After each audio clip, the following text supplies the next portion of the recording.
Hello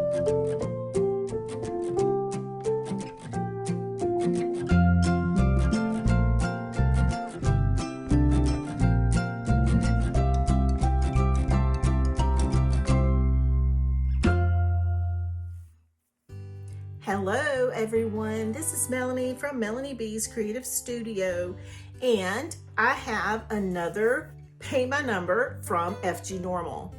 So you guys, I've brought you FGNORMAL before, and they had reached out to me and wanted me to try their products, and this is, I've been doing this for about 6 months with them. The reason I keep agreeing to try their products is because I'm still checking for consistency.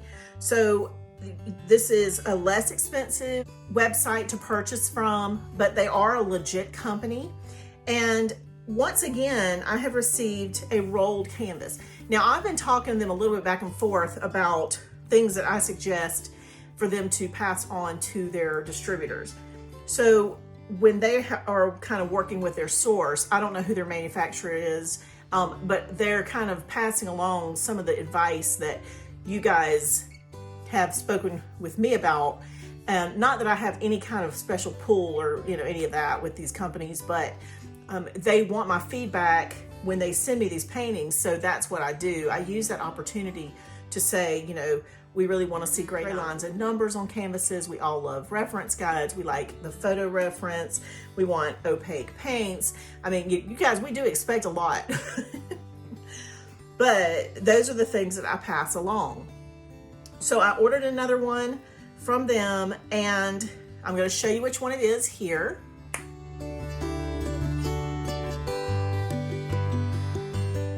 Isn't it beautiful? I wanted to pick one that had just a wide variety of colors, and you can see that this one absolutely does. It's very rainbow colored, very beautiful color palette. And I'm going to swatch these colors. Now, I started swatching them the other night and I just got exhausted.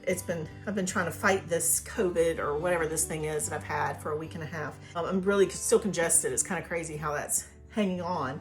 But I started swatching them, and then I just was like, I'm just gonna stop for now. So I'm gonna finish swatching these.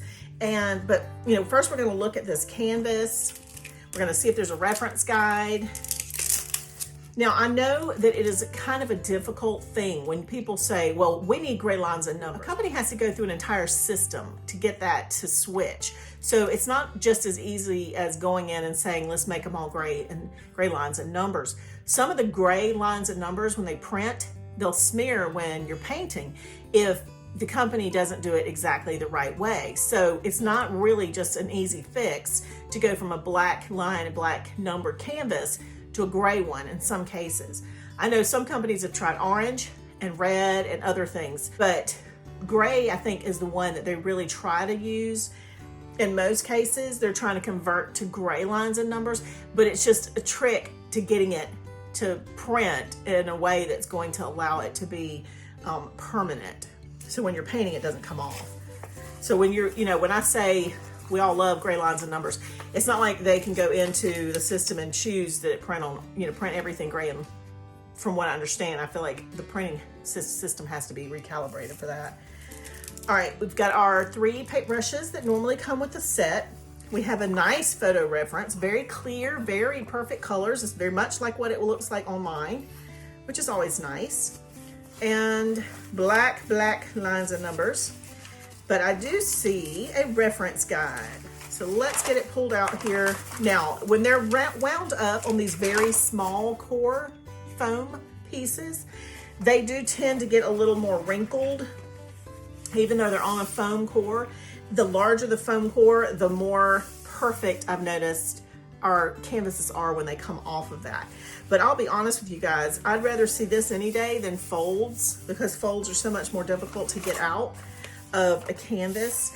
And with this, I can just tape mount this and stretch it, or actually go ahead and stretch it to a frame, and it's gonna pull all that out. So that's not a big deal. To me, this is just what I call rippling. And you can see as I stretch this canvas, it's disappearing. So it's not like it's gonna really affect it in the long run. Now, you can dry mount, you can wet mount, you can do all those things that I've talked to you about before, if you would rather do that.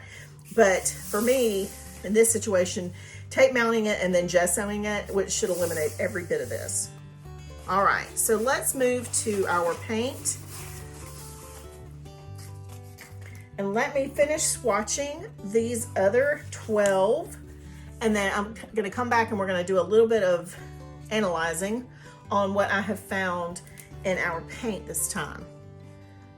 All right, so the paintbrush I'm gonna be using today is one that I got from Anna Banana. This is a 5/0 or a 0000 50. You can see that. It's also the same as a 5/0.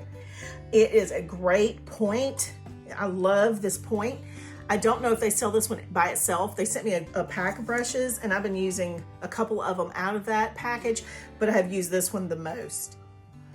It's a great point, and I've been using it for painting my custom piece, and it has just gone back into shape beautifully. As long as I'm rinsing and conditioning with my makeup wipe after each rinse, it is just getting this perfect point every time. Now, I don't know if it'll last forever like that, but it's been very nice. It's been a great brush. So I'm gonna finish swatching with that. I've also got my pharmacy wipes here and my water cup with my paint puck, my metal stir, and some water so I can finish swatching these. All right, and through the magic of YouTube. All right, y'all, I made a hot mess of this swatch guide. I really did. Like, I'm all over the place. I don't know why. Let's talk about the paints. So lately I have worked with some companies that have had amazing paints. And so I'm really struggling with this swatch right now because I know it's possible to get really good paint. And this one is, it's okay. The creaminess of the paint is nice.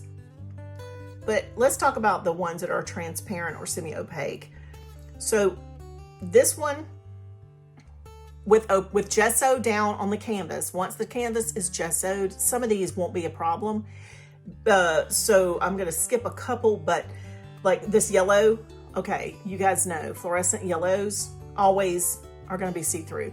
Now I've had some beautiful yellows that have not been semi-opaque or opaque lately, but they were not this fluorescent yellow. So I'll be replacing any of these colors with paints that I have that I know are good. But for those of you who are starting out and you've bought a kit and you're like, what am I supposed to do? You'll need to go watch my video on transparent paints because that might help you prepare. That's what the swatch guide does. It kind of gives you a heads up of, hey, by the way, you're gonna need to prepare for number 9, number 11, number 19, and number 23, and number 24, and number 14. So out of this palette, out of 24 colors, there are about 9 that are anywhere from semi-opaque to transparent. So I will be replacing a lot of these paints with some of my other paint kits and some of my paints from other paint kits that I've had recently. And I know this would be a stunning piece. And these are not expensive, you guys. I also don't want them to be a struggle for me. Like, I don't enjoy painting something if the paints aren't great. I can work around other issues with canvases and whatever, but when the paints aren't good, it kind of takes my joy away. So that's why I have a lot of works in progress when I've started pieces that I thought were gonna be like phenomenal, and then they just kind of were like, you know, or some of the paints didn't cover well or whatever. And then I'd have to start a new piece. I wouldn't go back to the old piece. And it's, you know, it's just one of those things that I lose my joy when I have to replace paints and all that from the beginning. I sometimes just lose the desire to want to do that painting, which is sad because I really think for the most part they've had really good paints in all their other kits. So maybe it's just this one here that I chose, but that's why I choose these. I want to test the kind of the worst of the options as far as tricky palettes. That's why I picked the ones that are tricky for us, so we can see what are you gonna get if it's got a tricky palette. So that's it for today, you guys. FGNORMAL is a legit company. I've told you guys in the past, you will get your order. You may have a folded canvas. You might have paints that aren't 100% opaque. It's a give or take at this point. I know they're trying to make improvements. So I'm just gonna continue to keep working with them and kind of monitoring what they've done and what the changes they've made by testing new kits. So I hope you'll continue to follow me when I do that. I hope you had a wonderful holiday season and Happy New Year. All right, I'll see you back soon. Thanks as always for watching.